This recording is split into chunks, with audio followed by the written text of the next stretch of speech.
খবর, কম সময়ে সব খবর একসাথে। খবরটা খুব বড় করে বলবো না, কিন্তু যতখানি বলবো তাতে করে আপনি জেনে যেতে পারবেন আজ কোথায় কি হলো। নিয়মিত এই আয়োজনে স্বাগত জানাচ্ছি আপনাদের সবাইকে, আমি শাওন দত্ত। যত সময় যাচ্ছে ততই স্পষ্ট হচ্ছে ঘূর্ণিঝড় রিমালের ক্ষয়ক্ষতির চিহ্ন। হাজারো ঘরবাড়ি বিধ্বস্ত, এখনো বিদ্যুৎ সরবরাহ স্বাভাবিক হয়নি। কোনো কোনো এলাকায় বাঁধ ভেঙে এখনও লোকালয়ে পানি ঢুকছে। ঘূর্ণিঝড় রিমালের আঘাতে বিধ্বস্ত কলাপাড়া আর রাঙামালী উপজেলা। অনেক জায়গায় সড়কপথে যোগাযোগ বিচ্ছিন্ন, গাছ কেটে সরানোর কাজ করছে স্থানীয়রা। ঝালকাঠিতে উপড়ে পড়েছে গাছ, ভেঙেছে বিদ্যুতের খুঁটি। ঝড় বৃষ্টিতে বিপর্যস্ত বরগুনা। যেখানেই চোখ যায় শুধুই রিমালের তাণ্ডবের চিহ্ন। ত্রাণের অপেক্ষায় মানুষ, দুর্গত যারা ঠাঁই নিয়েছে খোলা আকাশের নিচে। দেখা দিয়েছে খাবার ও বিশুদ্ধ পানির সংকট। বাঁধ ভেঙে প্লাবিত আমতলী উপজেলা। জলোচ্ছ্বাসে তোড়ে বাঁধ ভাঙে খুলনার কয়রায়। সেই ভাঙা অংশ দিয়ে পানি ঢুকছে লোকালয়ে। বাধ্য হয়ে স্থানীয়রা ক্ষতিগ্রস্ত বাঁধ মেরামত করছেন। রিমালের আঘাতে ক্ষত বিক্ষত নোয়াখালীর দ্বীপ উপজেলা হাতিয়া। প্লাবিত নিঝুম দ্বীপ সহ মেঘনা তীরবর্তী চরাঞ্চল। ঘূর্ণিঝড়ে সাতক্ষীরা, শ্যামনগর ও আশাশুনিও ক্ষতিগ্রস্ত। জেটি সহ বন কার্যালয় সংলগ্ন স্থাপনা ক্ষতিগ্রস্ত হয়েছে। আহত বন্যপ্রাণী চলে এসেছে লোকালয়ে। চেঙ্গি নদীর পানি বেড়ে খাগড়াছড়িতে জলমগ্ন ৩ শতাধিক পরিবার। অনেকেই ঠাঁই নিয়েছেন আশ্রয় কেন্দ্রে। ঘুরে দাঁড়ানোর লড়াই চলছে ভোলা আর পিরোজপুরে। আমরা কিছু বাই করতে পারি না, আমাদের যত মালামাল ছিল সবগুলো নষ্ট হয়ে গেছে। কিছু নাই এই জায়গায়, আমরা অসহায়। পাতিলে দুটো বাচ্চারা দেখাবো, হে ব্যবস্থা কিছু নাই। আমরা কোনো রকম নিঃস্বভাবে ওই খোলা রাস্তার ভিতরে আসি। পরিবারটা এবং যে নদীর যে ব্লকটা, এইটা যদি এই দুর্যোগ সহনশীল না হয় তাহলে আমাদের প্রতি বছর এইভাবে সাইক্লোনে ভোগ করতে হবে। তোলাই গেছে, আমরা নিজে বাঁচার জন্য কাজ করতেছি। এখন আমরা বাঁচার জন্য একটা জীবন নির্বাহ করে আমরা এই কাজটা শুরু করেছি। ঘূর্ণিঝড় রিমালের প্রভাবে ভারী বৃষ্টি আর জোয়ারের পানিতে জলাবদ্ধতায় ভোগান্তি পোহাতে হচ্ছে বিভিন্ন বিভাগীয় ও জেলা শহরের নিম্নাঞ্চলের বাসিন্দাদের। বৃষ্টির সাথে জোয়ারের পানিতে দ্বিতীয় দিনের মতো তলিয়ে যায় চট্টগ্রাম নগরের বিভিন্ন এলাকা। কাতালগঞ্জ, চকবাজার, রাহাত্তারপুল, হালিশহর, আগ্রাবাদ সহ নিচু এলাকাগুলোতে হাঁটু পানি। সবচেয়ে বেশি সমস্যায় পড়েন খেটে খাওয়া মানুষ। বৃষ্টি আর জোয়ারের পানিতে তলিয়েছে বরিশাল নগরের বটতলা থেকে চৌমাথা সড়ক, বগুড়া রোড, কালুসা সড়ক সহ বিভিন্ন রাস্তা। পানিবন্দী অবস্থায় বহু পরিবার। ভারী বৃষ্টিতে ছড়া খাল ও চেঙ্গি নদীর পানি উপচে খাগড়াছড়ির গঞ্জপাড়া, মিলনপুর, কমলছড়ি সহ শহরের নিম্নাঞ্চল প্লাবিত হয়েছে। ৩ শতাধিক পরিবার পানিবন্দী। এছাড়া দীঘিনালার মেরুং ইউনিয়নের অন্তত 10টি গ্রামে পানি ঢুকেছে। রাঙামাটির বাঘাইছড়িতে পাহাড়ি ঢলে কাঁচালং নদীর পানি বেড়ে প্লাবিত হয়েছে মধ্যমপাড়া, মাস্টারপাড়া, বাড়িবিন্দু ঘাট সহ বিভিন্ন এলাকা। রাস্তা ডুবে যাওয়ায় লংদুর সাথে সড়ক যোগাযোগ বন্ধ হয়ে যায়। বৃষ্টি আর জোয়ারের পানিতে তলিয়েছে পটুয়াখালী, পিরোজপুর ও বাগেরহাট শহরের নিম্নাঞ্চল। আসলে আমাদের সাধারণ মানুষের তো ভোগান্তির শেষ নাই। একটু বৃষ্টি হলেই এখানে জলাবদ্ধতার সৃষ্টি হয়, আমরা কাজে বেরোতে পারতেছি না। আমাদের প্রত্যেকটা ক্ষেত্রে আসলে সমস্যা। ওই যে শহরে সাগরের স্বাদ, হ্যাঁ, পোলাপান খেলাচ্ছে, নৌকা বাইস হচ্ছে, সাঁতার দিচ্ছে। পানি উঠলে মনে হয় যে লোকজন আসে না পানির ডরে। এখন 12 কম হইতে আছে। আর একবারই ঘুমাইতে আনবা এই সকালে আইসে যাই দিই পানি রাজ্যের কমে নেই।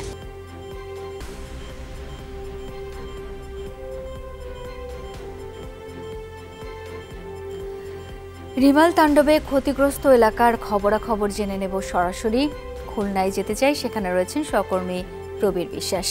প্রবীর, ঘূর্ণিঝড়ে কোন কোন এলাকা সবচেয়ে বেশি ক্ষতিগ্রস্ত হয়েছে জানাবেন আমাদের। সবচেয়ে বেশি ক্ষতিগ্রস্ত হয়েছে শাওন খুলনার কয়রার উপজেলার মহারাজপুর ইউনিয়ন।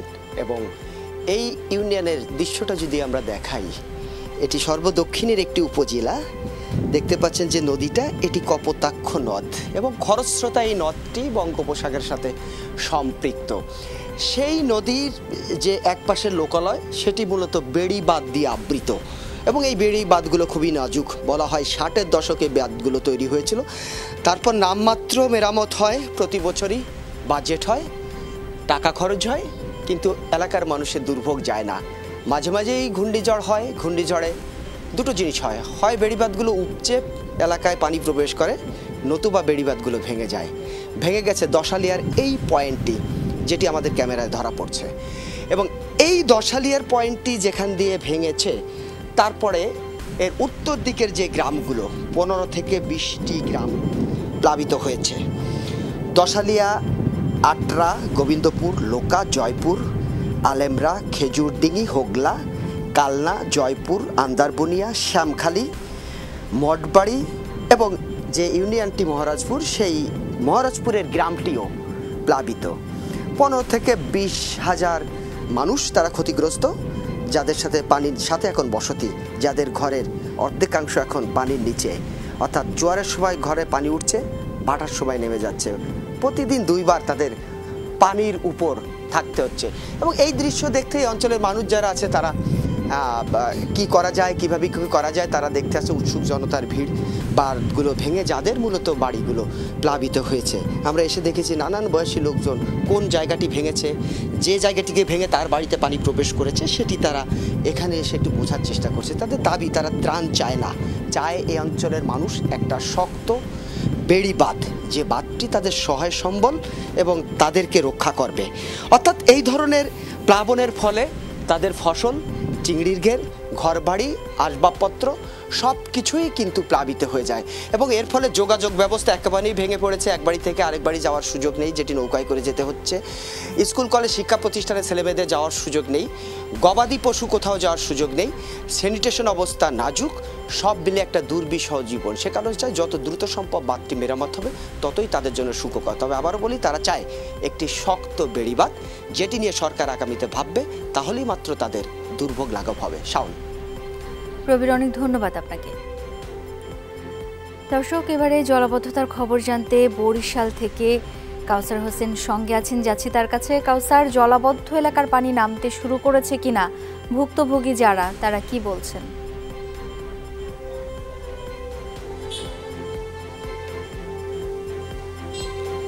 শাওন, যেসব সড়কে গতকাল জোয়ারের পানি জমেছিল সেসব সড়কের কিন্তু পানি এরই মধ্যে নেমে গেছে। তবে যেসব এলাকায় বৃষ্টির পানি জমেছে, বিশেষ করে নবগ্রাম বটতলা এলাকায়, কালুসা সড়ক, আমির কুটির, বিএম কলেজ এলাকায় যেসব সড়কে বৃষ্টির পানি জমেছিল সেই পানি কিন্তু এখনও নামেনি। এবং পূর্বের অভিজ্ঞতা থেকে যদি বলি, সেক্ষেত্রে এই নবগ্রাম বটতলা সড়কটির যে পানি নামতে 5 থেকে 7 দিন সময় লাগে এবং পুরোটা সময় কিন্তু এই অঞ্চলের যারা বাসিন্দারা রয়েছে, 2 পারের বাসিন্দা বা এই প্রধান সড়কটির সাথে যে শাখা সড়কগুলো রয়েছে সেই সড়কের যারা বাসিন্দারা রয়েছেন তাদের কিন্তু বেশ ভোগান্তিতে পড়তে হয়। এবং আজও কিন্তু দেখেছি অফিস আদালত খোলা ছিল, যারা সকাল থেকে অফিসে গিয়েছে বা স্কুল কলেজে গিয়েছে তাদের কিন্তু ভোগান্তিতে পড়তে হয়েছে, কেউ জুতো খুলে তারপর যেতে হয়েছে। এবং এই যে জলাবদ্ধতা, এই সুযোগে কিন্তু যে গণপরিবহনগুলো রয়েছে বা রিক্সা রয়েছে, সেই রিক্সার চালকরা কিন্তু তাদের ভাড়া বাড়িয়ে দিয়েছে। এক তো জলাবদ্ধতার কারণে নগরবাসী ভোগান্তির শিকার হচ্ছে, উল্টো যানবাহনের যে বেশি ভাড়া দিয়ে কিন্তু তারা কিন্তু তাদের অতিরিক্ত টাকা খরচ হচ্ছে। যদিও স্থানীয় বাসিন্দাদের মধ্যে এ নিয়ে কিন্তু ক্ষোভ রয়েছে, তারা বলছেন যে প্রতিবারই সবসময় কিন্তু তারা সিটি কর্পোরেশনের কাছে দাবি জানিয়ে আসছে যাতে এই সড়কটিতে যেন একটু বৃষ্টি হলে যদি বৃষ্টির পানি না জমে, কিন্তু সেই সমস্যা কিন্তু এখন পর্যন্ত সমাধান হচ্ছে না। কারণ সিটি কর্পোরেশন বলছে যে খালগুলো রয়েছে সেই খালগুলো পরিকল্পিতভাবে খনন করতে হবে, এরপরে একটি পরিকল্পিত ড্রেনেজ ব্যবস্থা যদি তৈরি করা না যেতে পারে সেক্ষেত্রে খুব শিগগিরই এই জলাবদ্ধতার সমস্যা সমাধান করা সম্ভব নয়। শাওন। কাউসার, ধন্যবাদ আপনাকে। ঘূর্ণিঝড় রিমালের প্রভাবে ভারী বৃষ্টিপাতের কারণে এখনও জলাবদ্ধ রাজধানীর কিছু এলাকা। রাজধানীর ক্রিসেন্ট রোডে পানি এখনও সরেনি, এতে ভোগান্তিতে স্থানীয় বাসিন্দারা। বলছেন গতকাল রাস্তায় কোমর সমান পানি ছিল, আজ সেটি কিছুটা কমলেও অবর্ণনীয় ভোগান্তির শিকার হচ্ছেন চলাচলকারীরা। তাদের অভিযোগ, গত 10 বছর ধরে এভাবেই জলাবদ্ধতা তৈরি হচ্ছে এই রাস্তায়। 4টি রাস্তার মিলন কেন্দ্র হওয়ায় প্রতিদিনই বহু মানুষ চলাচল করেন ক্রিসেন্ট রোড দিয়ে। তাই দ্রুত এই জলাবদ্ধতার স্থায়ী সমাধানের দাবি স্থানীয়দের।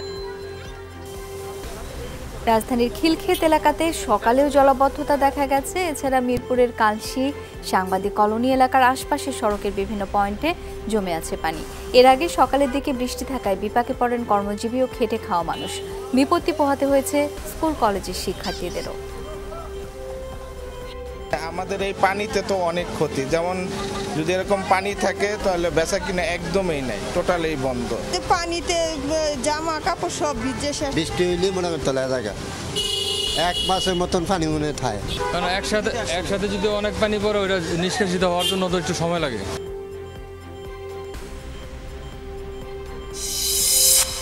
ঘূর্ণিঝড় রিমালের প্রভাবে 36 ঘন্টা বন্ধ থাকার পর দৌলতদিয়া পাটুরিয়া নৌ রুটে শুরু হয়েছে ফেরি চলাচল। সকাল 9:30টার দিকে এই রুটে ফেরি চলাচল শুরু হয়।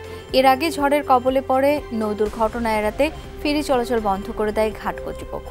ফেরি চলাচল বন্ধ থাকায় দুপারে পণ্যবাহী যানবাহন অপেক্ষায় থাকে। প্রায় 36 ঘন্টা পর ফেরি চলাচল শুরু হলে যানবাহনের চাপ কমে যায় বলে জানায় বিআইডব্লিউটিসি দৌলতদিয়া ঘাট ব্যবস্থাপক। ঘূর্ণিঝড় রিমালের প্রভাব, অতি ভারী বৃষ্টি, পাহাড়ি ঢলে কর্ণফুলী নদী ও সাগর কিছুটা উত্তাল। বহির্নোঙরে পাঠিয়ে দেওয়া 4টি জাহাজ জেটিতে ফিরিয়ে আনার উদ্যোগ চলছে। ইতিমধ্যে ফিরেছে 15টি জাহাজ। বন্দর থেকে কন্টেইনার ও পচনশীল পণ্য খালাস কার্যক্রম শুরু হয়েছে। জাহাজেও পণ্য লোড আনলোড চলছে। ঘূর্ণিঝড় আঘাত হানার আগেই সম্ভাব্য ক্ষয়ক্ষতি রোধে বহির্নোঙরে পাঠিয়ে দেওয়া হয় জেটির বাণিজ্যিক জাহাজগুলো। নদী ও সাগর উত্তাল থাকায় বন্দর চ্যানেল কিছুটা ঝুঁকিপূর্ণ বিবেচিত হওয়ায় জাহাজ ফিরিয়ে আনতে সময় লাগছে।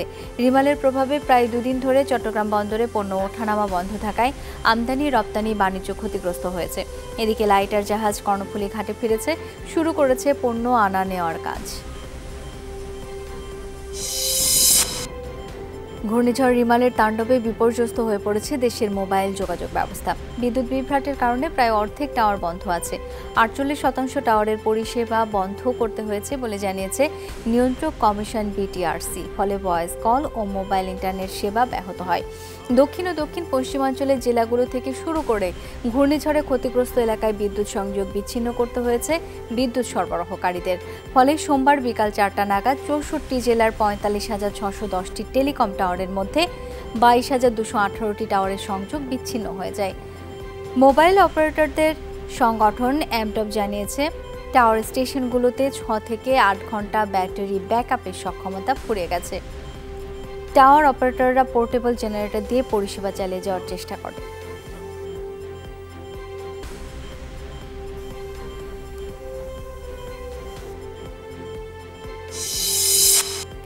ঘূর্ণিঝড় রিমালে উপকূলীয় অঞ্চলে অনেক বাঁধ ক্ষতিগ্রস্ত হয়েছে। বর্ষার আগে এসব বাঁধ সংস্কারে দ্রুত ব্যবস্থা নেওয়ার নির্দেশনা দিয়েছেন প্রধানমন্ত্রী শেখ হাসিনা। একনেক সভায় সরকারি কর্মকর্তা কর্মচারীদের দুর্গতদের পাশে থাকার নির্দেশ দিয়েছেন তিনি। বলেন, ঋণ নিয়ে রোহিঙ্গাদের ভরণ পোষণ করবে না বাংলাদেশ। আজ রোহিঙ্গা পুনর্বাসনে যে প্রকল্প অনুমোদন হয়েছে সেটি বিশ্ব ব্যাংকের অনুদান। প্রধানমন্ত্রী শেখ হাসিনার সভাপতিত্বে একনেক সভায় 14,337 কোটি টাকা ব্যয়ে 11টি প্রকল্প অনুমোদন দেওয়া হয়েছে। এই সময় উন্নয়ন প্রকল্প বাস্তবায়নে সরকারি কর্মকর্তাদের গতানুগতিক ভাবনা থেকে বের হয়ে আসার আহ্বান জানান প্রধানমন্ত্রী। বলেন, সৃজনশীল পদ্ধতি ভাবতে হবে। সভা শেষে পরিকল্পনা মন্ত্রী জানান, আশ্রয় নেওয়া রোহিঙ্গাদের জীবন মান উন্নয়ন করতে চায় সরকার।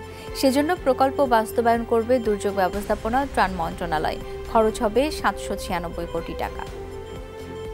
মাননীয় প্রধানমন্ত্রী আরেকটি নির্দেশনা দিয়েছেন যে দুর্যোগ মন্ত্রণালয়কে যে ক্ষয়ক্ষতি হয়েছে এগুলি নিরূপণ করে এগুলি যেন একটা সঠিক হিসাব যেটি বিভিন্ন গণমাধ্যমে সেটা ঠিক কিনা সেটা যাচাই করার জন্য এবং সেটি আগামী রোববারের মধ্যে দুর্যোগ মন্ত্রণালয় থেকে সিদ্ধান্ত দিয়ে জানানো হবে। আরও একবার যুক্তরাষ্ট্রের বিপক্ষে মাঠে নামতে যাচ্ছে বাংলাদেশ। দ্বিপাক্ষিক সিরিজ হারের লজ্জার পর এবার বিশ্বকাপের প্রস্তুতি ম্যাচে মাঠে নামবে দুদল। বাংলাদেশ সময় রাত 9:30টায় শুরু হবে ম্যাচটি। ডালাসের নেটে অনুশীলন করেছে টিম টাইগার্স। নিজ সামর্থ্যের প্রমাণ দিতে দাপুটে জয় চায় বাংলাদেশ। অনুশীলনে বেশ মনোযোগী ছিলেন লিটন ও শান্ত। নেটের বাইরে আলাদা করে অনুশীলন করেছেন 2 টপ অর্ডার ব্যাটার। এছাড়া লিটন যখন ব্যাট করছিলেন নেটে, পেছনে কিপিং করছিলেন অনিক। নেটে দীর্ঘক্ষণ ব্যাট করেছেন 2 সিনিয়র ক্যাম্পেইনার রিয়াদ ও সাকিব। যুক্তরাষ্ট্রের বিপক্ষে কেমন হবে একাদশ সেই নিয়ে লম্বা বৈঠক করেছেন চান্দিকা হাতুরে সিংহে ও নাজমুল শান্ত। রাষ্ট্রপতি মোহাম্মদ শাহাবুদ্দিনের কাছে পরিচয়পত্র পেশ করছেন ফিনল্যান্ড, গুয়েতেমালা ও আয়ারল্যান্ডের রাষ্ট্রদূতরা। বঙ্গভবনে পৌঁছলে প্রেসিডেন্ট গার্ড রেজিমেন্টের একটি চৌকস দল রাষ্ট্রদূতদের গার্ড অব অনার প্রদান করে। নতুন রাষ্ট্রদূতদের স্বাগত জানিয়ে রাষ্ট্রপতি মোহাম্মদ শাহাবুদ্দিন বলেন, বাংলাদেশ বিশ্বের সকল দেশের সাথে দ্বিপাক্ষিক ও বহুপাক্ষিক সম্পর্ক বৃদ্ধিতে আগ্রহী। তিনি বলেন, কূটনৈতিক সম্পর্কের পাশাপাশি বাণিজ্য ও বিনিয়োগ এবং দুদেশের জনগণের সাথে সম্পর্ক বৃদ্ধিকে বাংলাদেশ অগ্রাধিকার দেয়। বাংলাদেশে বিরাজমান বিনিয়োগ বান্ধব পরিবেশ ও অন্যান্য সুযোগ সুবিধার উল্লেখ করে দূতদেরকে দ্বিপাক্ষিক সম্ভাবনাময় খাতসমূহে বিনিয়োগ বৃদ্ধির উদ্যোগ নেওয়ার আহ্বান জানান রাষ্ট্রপতি। সাক্ষাৎকালে রাষ্ট্রদূতরা নিজ নিজ দেশের সাথে কূটনৈতিক ও বাণিজ্যিক সম্পর্ক বৃদ্ধিতে তাদের আগ্রহের কথা জানান। আগামী ২ জুন থেকে ঈদুল আজহা ট্রেনের অগ্রিম টিকিট বিক্রি শুরু হবে। 10 দিন আগে থেকে টিকিট কাটতে পারবেন যাত্রীরা। চাঁদ দেখার উপর নির্ভর করে 17, 18 ও 19 জুনের টিকিট বিক্রি করা হবে। অগ্রিম ও ফেরত যাত্রায় এবারেও শতভাগ টিকিট অনলাইনে বিক্রি করা হবে। দুপুরে রেল ভবনে ঈদুল আজহায় রেলের প্রস্তুতি নিয়ে সংবাদ সম্মেলনে এসব কথা জানান রেলমন্ত্রী জেলুল হাকিম। তিনি দাবি করেন, রেলের টিকিট কালোবাজারি অনেকটা সফলভাবে নিয়ন্ত্রণ করা হয়েছে। এ সময় রেল দুর্ঘটনা রোধে প্রস্তুতির কথাও জানান মন্ত্রী। টিকিটের যে কালোবাজারি, এটা আমরা অনেকটা সফলভাবে নিয়ন্ত্রণ করতে পারছি। একেবারে যে গেছে এটা আমরা বলবো না, এখনো কিছু আছে, সেগুলো আমরা বন্ধ করার জন্য চেষ্টা করছি। এবার দুদকের মুখোমুখি হতে হচ্ছে সাবেক আইজিপি বেনজির আহমেদকে। অবৈধ সম্পদ অর্জনের অভিযোগে তাকে জিজ্ঞাসাবাদের সিদ্ধান্ত নিয়েছে সংস্থাটি। শিগগিরই পাঠানো হবে তলবের নোটিশ। এদিকে বেনজির আহমেদ তার স্ত্রী ও সন্তানদের নামে থাকা বেনিফিশিয়ারি ওনার্স অর্থাৎ বিও অ্যাকাউন্ট স্থগিত করার নির্দেশ দিয়েছে Bangladesh securities and exchange commission BSEC। যখন তদন্ত হবে অবশ্যই জিজ্ঞাসাবাদ করা হবে, অনুসন্ধান করে যদি রিপোর্ট দেওয়া নিশ্চিত তাদের জিজ্ঞাসাবাদ করা হবে। আমরা দেখি সবসময় সম্পত্তির উৎস কোথায়, কোথেকে সোর্স থেকে, কোন সোর্স থেকে তার সম্পত্তি আসছে। তো বৈধ সোর্স হয় কোনো সম্পত্তি পাওয়া যাবে, অসুবিধা নেই। অবৈধ সোর্স হলে রাষ্ট্র বাজেয়াপ্ত করবে। দুর্নীতির বিরুদ্ধে আপোষহীন সরকার প্রধান প্রমাণিত হলে অপরাধীকে শাস্তি পেতেই হবে, সেটা সাবেক আইজিপি কিংবা সেনা প্রধান যেই হোক। দুপুরে সংবাদ সম্মেলনে একথা বলেছেন আওয়ামী লীগ সাধারণ সম্পাদক ওবায়দুল কাদের। বেনজির আহমেদ ও আজিজ আহমেদ ইস্যুতে সরকার বিব্রত নয়, কারণ বিচারের সৎ সাহস আছে। তিনি জানান, দুর্নীতি ও গ্রেনেড হামলা মামলায় দেশে এনে সাজা কার্যকর করা হবে তারেক রহমানের। সাবেক আইজিপি তার কথা বলা হয়, দুদক স্বাধীন তদন্ত করে বের করছে। এই স্বাধীনতা শেখ হাসিনার সরকার দুদককে দিয়েছে। সেনাবাহিনী প্রধান তিনিও যদি অপরাধী হন, তার বিরুদ্ধেও তদন্ত করতে দুদকের কোনো বাধা নেই। অপরাধী হলে অপরাধের জন্য শাস্তি পেতেই। নিরপেক্ষ সরকারের অধীনে নির্বাচনের দাবিতে বিএনপির আন্দোলন কেবল বহালি নয়, তীব্র থেকে তীব্রতর হবে বলে হুঁশিয়ার করেছেন বিএনপি মহাসচিব মির্জা ফখরুল ইসলাম আলমগীর। বলেছেন, স্বাধীনতা যুদ্ধের মতো তরুণ যুবকদের এই আন্দোলনে নেতৃত্ব দিতে হবে। মির্জা ফখরুল প্রশ্ন রাখেন, আজিজ বেনজির কার সৃষ্টি, এর দায় নিয়ে সরকার প্রধানের পদত্যাগের দাবিও জানান তিনি। মধ্যরাতে নির্বাচিত সব তথাকথিত এমপি যা আছে, এরা এখন আকণ্ঠ নিবন্ধিত টাকার ভারে মারা পড়ার অবস্থা। কিন্তু এটা কোনো ভোটে এমপি হয় নাই, এটা একটা ডাকাত, এটা চোরা কারবারি, এটা লুণ্ঠনকারী, এরা স্বর্ণ চোরা কারবারি। উন্নয়নের সর্বশেষ চিত্র হচ্ছে সংবাদ মাধ্যমের বন্ধুদের উপর নিষেধাজ্ঞা দেওয়া হয়েছে, তারা বলতে পারবে না। কর্ণফুলী টানেল ঘূর্ণিঝড়ে ফুটো হয়ে গেছে, অনবরত সেখান থেকে পানি ঝরছে। এখনো মেলেনি এমপি আনারের মরদেহের খোঁজ। তদন্ত কোন দিকে, এমন প্রশ্নে বাংলাদেশের ডিএমপি-টিবি পুলিশ প্রধান কলকাতার সাংবাদিকদের বলেন, গ্রেপ্তার আসামিদের কাছ থেকে পাওয়া তথ্যের ভিত্তিতে কাজ চলছে। যেই ফ্ল্যাটে খুন করা হয়েছে সেই ফ্ল্যাটের সুয়ারেজ লাইন ভাঙতে বলা হয়েছে। এমপি নিখোঁজের ঘটনা তদন্তে ডিবির 3 সদস্যের দল এখন কলকাতায় অবস্থান করছে। যে তদন্তকারী কর্মকর্তা যেখানে মার্ডারের মামলাটাতে তদন্ত করছে, তারা খুবই আন্তরিকতার সহিত কাজ করছে এবং প্রথমে তারা যে খালটার কথা বলেছিল সেই খালটাতে তারা বেশ কিছু যাবৎ আজকেও সার্চ করছে এবং তারা কাজ করছেন। পাশাপাশি আমরাও তাদের সাথে আসছি, আমরাও তাদেরকে কিছু রিকোয়েস্ট করেছি আজকে তারা যেন ওই সঞ্জীবা গার্ডেনের পাশে একটা হাতিশালা লেক আছে, কাঠের ফুলটার পাশটা যেন আমরা তাদের রিকোয়েস্ট করি, এটা যেন সার্চ করা হয়। শপথ নিলেন প্রথম ধাপের ৬ষ্ঠ উপজেলা পরিষদ নির্বাচনের বিজয়ী চেয়ারম্যান ভাইস চেয়ারম্যানরা। রাজশাহী বিভাগে ২৩টি উপজেলা পরিষদের নবনির্বাচিত চেয়ারম্যানরা শপথ গ্রহণ করেছেন, সাথে ছিলেন উপজেলা ভাইস চেয়ারম্যান ও মহিলা ভাইস চেয়ারম্যানরাও। দুপুরে রাজশাহী জেলা শিল্পকলা একাডেমি মিলনায়তনে এই অনুষ্ঠান হয়। বিভাগীয় কমিশনার ডক্টর দেওয়ান মোহাম্মদ হুমায়ুন কবির ৬৯ জন জনপ্রতিনিধিকে শপথ পাঠ করান। প্রথমে উপজেলা চেয়ারম্যান এবং পরে ভাইস চেয়ারম্যান ও মহিলা ভাইস চেয়ারম্যানদের শপথ পড়ান। কার্যক্রম শেষে বিভাগীয় কমিশনার সবাইকেই ফুল দিয়ে শুভেচ্ছা জানান। রংপুর বিভাগের ১৯টি উপজেলায় নির্বাচিত ৫৭ জন চেয়ারম্যান, ভাইস চেয়ারম্যান ও মহিলা ভাইস চেয়ারম্যান শপথ নিয়েছেন। দুপুরে রংপুর বিভাগীয় কমিশনারের সম্মেলন কক্ষে তাদের শপথ বাক্য পাঠ করান কমিশনার জাকির হোসেন। এ সময় সরকারের উন্নয়ন যাত্রায় জবাবদিহিতামূলক প্রশাসন গড়ে তোলার আহ্বান জানান বিভাগীয় কমিশনার। গেল ৮ মে প্রথম ধাপে রংপুর বিভাগের ১৯টি উপজেলায় নির্বাচন অনুষ্ঠিত হয়। এদিকে আগামীকাল তৃতীয় ধাপের উপজেলা পরিষদ নির্বাচন। এবার ভোট গ্রহণ হবে ৮৭টি উপজেলায়। সকাল থেকে কেন্দ্রে কেন্দ্রে পৌঁছে দেওয়া হয়েছে নির্বাচনী সরঞ্জাম। কঠোর নিরাপত্তায় কেন্দ্রে সরঞ্জাম পৌঁছে দিচ্ছে আইনশৃঙ্খলা বাহিনী। ব্যালট বক্স সহ নির্বাচনী সরঞ্জাম নিতে সকাল থেকে রিটার্নিং অফিসগুলোতে ভিড় করেন প্রিজাইডিং অফিসাররা। কেন্দ্রগুলোতে ব্যালট পেপার যাবে কাল সকালে, তবে দুর্গম এলাকাগুলোতে আগেই পাঠিয়ে দেওয়া হয়েছে ব্যালট সহ অন্যান্য সরঞ্জাম। নির্বাচন অবাধ ও সুষ্ঠু করতে সব প্রস্তুতি নিয়েছেন সংশ্লিষ্টরা। চুয়াডাঙ্গায় ইউপি চেয়ারম্যান আব্দুল মান্নানকে কুপিয়ে জখম করেছে দুর্বৃত্তরা। সকালে দর্শনা জীবননগর সড়ক এলাকায় এই ঘটনা ঘটে। আহত আব্দুল মান্নান জীবননগর উপজেলার উথলি ইউনিয়ন পরিষদের চেয়ারম্যান। প্রত্যক্ষদর্শীরা জানান, দর্শনা থেকে মোটরসাইকেলে ইউনিয়ন পরিষদের দিকে যাচ্ছিলেন মান্নান। পথে দর্শনা জীবননগর সড়কের আবাসনের সামনে পৌঁছলে হেলমেট পরিহিত দুজন পেছন থেকে ধারালো অস্ত্র দিয়ে মান্নানকে আঘাত করে। এ সময় গুরুতর আহত হয় মান্নান। পরে তাকে উদ্ধার করে হাসপাতালে নেয় স্থানীয়রা। শারীরিক অবস্থার অবনতি হলে তাকে ঢাকায় বক্ষব্যাধি হাসপাতালে নেওয়া হয়। জড়িতদের আটক করতে সর্বোচ্চ চেষ্টা চালাচ্ছে পুলিশ। ফিলিস্তিনকে স্বাধীন রাষ্ট্র হিসেবে স্বীকৃতি দিয়েছে স্পেন, আয়ারল্যান্ড ও নরওয়ে। মঙ্গলবার এই আনুষ্ঠানিক স্বীকৃতি দেয় ইউরোপের ৩ দেশ। বিবৃতিতে স্পেন সরকারের পক্ষ থেকে জানানো হয়, এই ইস্যুতে বৈঠক অনুষ্ঠিত হয় মন্ত্রিসভায়। সেখানেই ফিলিস্তিনকে রাষ্ট্র হিসেবে আনুষ্ঠানিকভাবে স্বীকৃতির বিষয়টি অনুমোদন দেওয়া হয়। একই সিদ্ধান্তের ঘোষণা আসে নরওয়ের পক্ষ থেকেও। ফিলিস্তিনকে রাষ্ট্র মর্যাদার স্বীকৃতির কথা জানান আয়ারল্যান্ডের মন্ত্রিসভাও। এর আগে জাতিসংঘে ফিলিস্তিনকে রাষ্ট্র হিসেবে স্বীকৃতি দেওয়ার প্রস্তাবে ভোট দেয়। তৃতীয় ধাপে ঢাকা ও চট্টগ্রাম বিভাগের প্রাথমিক বিদ্যালয়ের ৪৬,০০০ শিক্ষক নিয়োগ কার্যক্রম ৬ মাস স্থগিত করেছেন হাইকোর্ট। একই সঙ্গে প্রশ্ন ফাঁসের ঘটনা তদন্তের নির্দেশ দিয়েছেন আদালত। মঙ্গলবার বিচারপতি মোস্তফা জামান ইসলাম ও বিচারপতি এইচ.এম. মাসুদ হোসেন দোলনের হাইকোর্ট বেঞ্চ এই আদেশ দেন।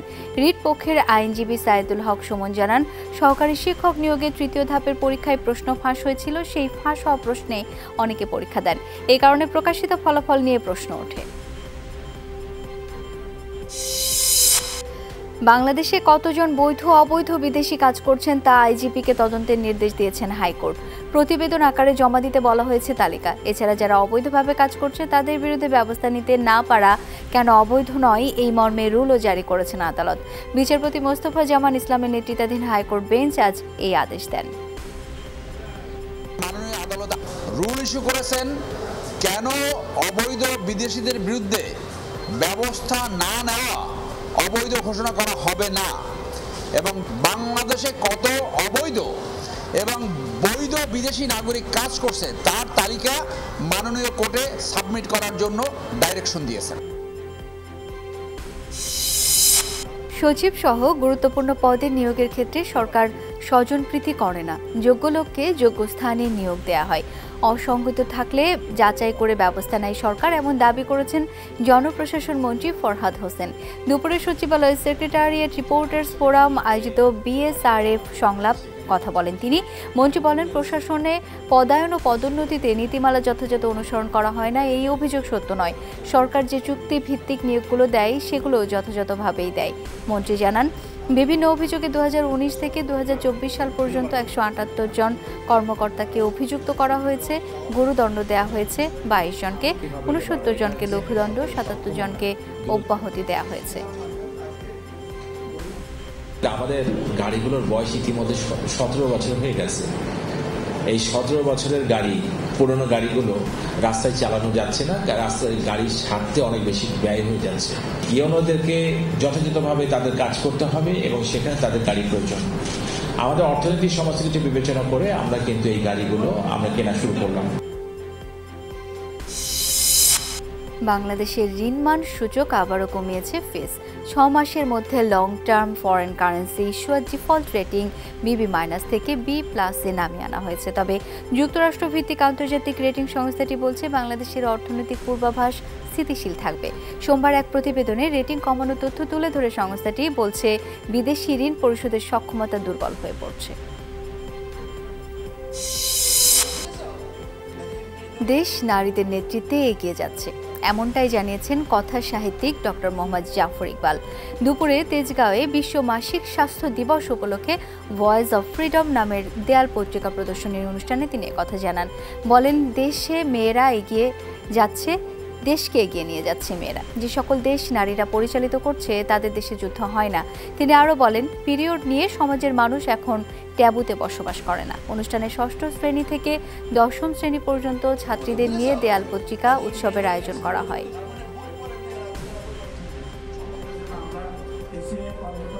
শিক্ষা আর উন্নয়নে এগিয়ে যাচ্ছে নারী, অথচ আজও ঋতুচক্র বা পিরিয়ড নিয়ে কাটেনি সামাজিক ট্যাবু।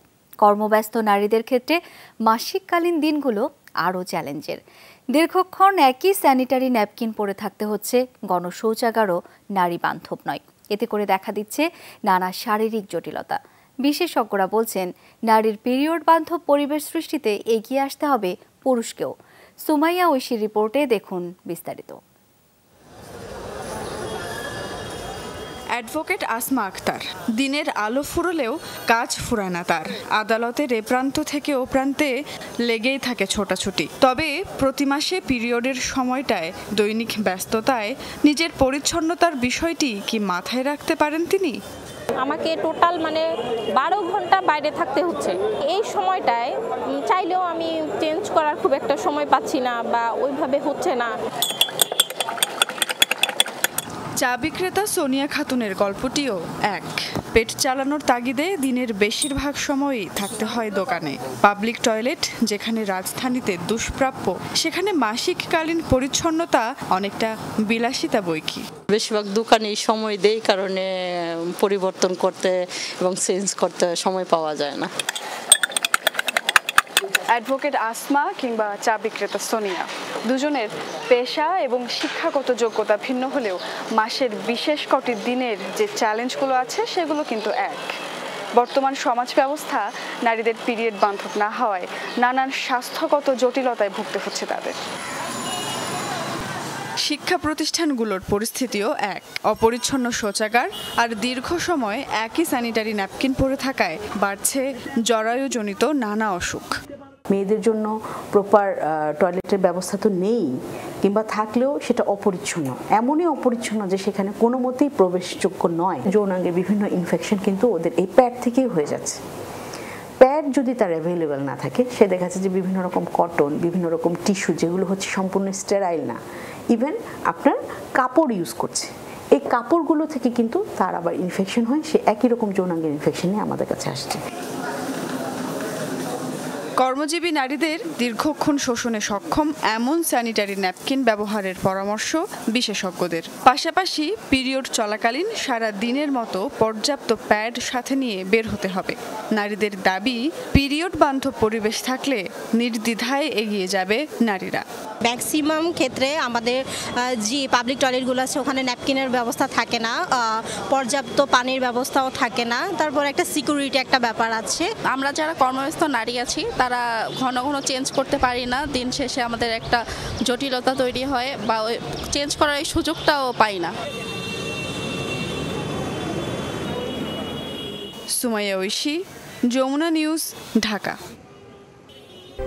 নরসিংদীতে এক ব্যবসায়ীর স্তূপ করে রাখা ইটের নিচে চাপা পড়ে বৃদ্ধ দম্পতির মৃত্যু হয়েছে। সকালে সদর উপজেলার নজরপুর ইউনিয়নের সগরিয়া পাড়ায় এই ঘটনা ঘটে। নিহতরা হলেন কালু মিয়া ও স্ত্রী সব মেহের বেগম। স্থানীয়রা জানায় ইট ব্যবসায়ী আব্বাস ফকির ইটের স্তূপ ছিল নিহতদের ঘরের পেছনের দিকে। ভোরে নামাজ আদায় করছিলেন বৃদ্ধ দম্পতি। টানা বৃষ্টিপাত ও ঝড়ের কারণে ঘরের পেছনে স্তূপ করে রাখা ইট ঘরের উপর ধসে পড়ে। এ সময় টিনের বেড়া ও চালা ভেঙে তাদের উপর পড়ে। এতে ঘটনাস্থলেই মৃত্যু হয় বৃদ্ধ দম্পতির। গাজীপুরের কালিয়াকৈরে বঙ্গবন্ধু শেখ মুজিবুর রহমান ডিজিটাল বিশ্ববিদ্যালয়ের শিক্ষার্থীরা পরীক্ষা বর্জন করে অবস্থান কর্মসূচি পালন করেছে। সকাল থেকে ক্যাম্পাসের প্রশাসনিক ভবনের সামনে তারা অবস্থান নেয়। এ সময় তারা ঘূর্ণিঝড় রিমালের কারণে পরীক্ষার শিডিউল পেছানোর দাবি জানায়। এছাড়া বিশ্ববিদ্যালয়ে স্থায়ী ক্যাম্পাস সেশন ফি কমানো সহ বিভিন্ন দাবি জানায় শিক্ষার্থীরা। গেল দুদিন ধরে কালিয়াকৈরে বিদ্যুৎ না থাকায় পরীক্ষা পেছানোর দাবি ওঠে। শিক্ষার্থীরা জানায় আশপাশের অন্যান্য কলেজে ঘূর্ণিঝড়ের কারণে পরীক্ষা স্থগিত করা হলেও এই বিশ্ববিদ্যালয়ে পরীক্ষা চলমান রাখা হয়েছে। দাবি আদায় না হলে কর্মসূচি অব্যাহত রাখার ঘোষণা তাদের।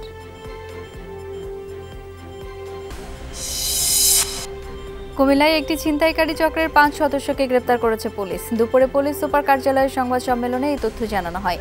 পুলিশ জানায় গত 17 মে সন্ধ্যায় নগরীর টিক্কারচর এলাকার বাসিন্দা পরাণ মিয়া নামে এক ব্যাটারি চালিত অটোরিকশা চালক বাসা থেকে বের হয়ে আর ফেরেনি। রাতে জেলার হাঁড়াতুলি এলাকার ঢাকা চট্টগ্রাম মহাসড়কে গাড়ির চাকায় পিষ্ট অবস্থায় পরাণের মরদেহ উদ্ধার করে পুলিশ। এই ঘটনায় নিহতের স্ত্রী বাদী হয়ে মামলা করেন। এরপর পুলিশের অভিযানে ধরা পড়ে পরাণের অটোরিকশা ছিনতাইকারী জাবেদ সহ আরও 4 জনকে।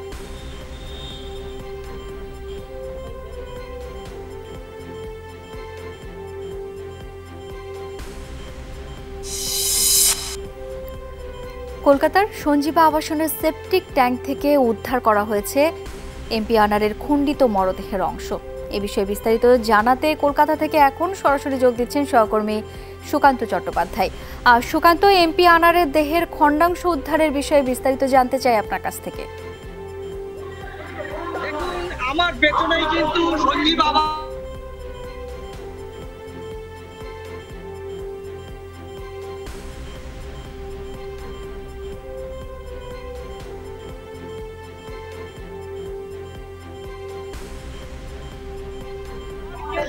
কাছাকাছি যে খণ্ডিত মাংস দেশ, সেই মাংস উদ্ধার করেছে এখানকার যারা কলেজের কর্মী, তারা আইডি ঘটনাটা কিন্তু এখনো পর্যন্ত চলছে। আরো উদ্ধার করা যায় কিনা সে বিষয়গুলি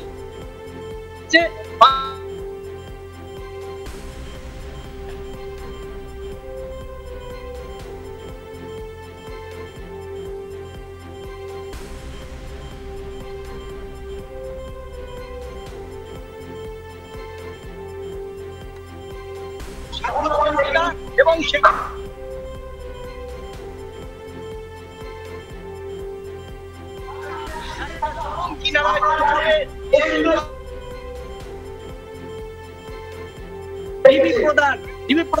সকাল থেকে এখানে কিন্তু দুবার এবং এই যাতে ফাটিয়ে সেখানে যাতে তল্লাশি চালানো হয় কিন্তু করেছিলেন। তারা কিন্তু সেই এবং যে কমর এবং সব থেকে বড় খবর, সব থেকে গুরুত্বপূর্ণ যে মাংস, এই মাংস সাংসদেরই এমনই দাবি কিন্তু যারা সবাই পেল তারা, কারণ তারা যে চিকেনের অর্থাৎ মুরগি বা এই মাংসের প্রভাব তারা ধরে রেখেছেন। আমরা পর্দায় কিন্তু সেই প্রত্যক্ষ সেই সবাই কর্মীর বক্তব্য কিছুক্ষণ পরে এবং অবশেষে ঠিক ভারতীয় সমাজ এই যমুনা টেলিভিশনের হাতে আসে এবং যমুনা টেলিভিশন প্রচার করে।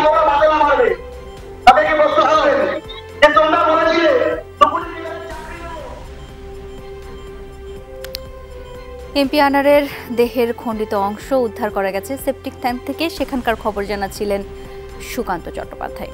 দর্শক, এরই সাথে শেষ করছি আজকে সব খবরের আয়োজন। এতক্ষণ সাথে থাকার জন্য সবাইকে অসংখ্য ধন্যবাদ।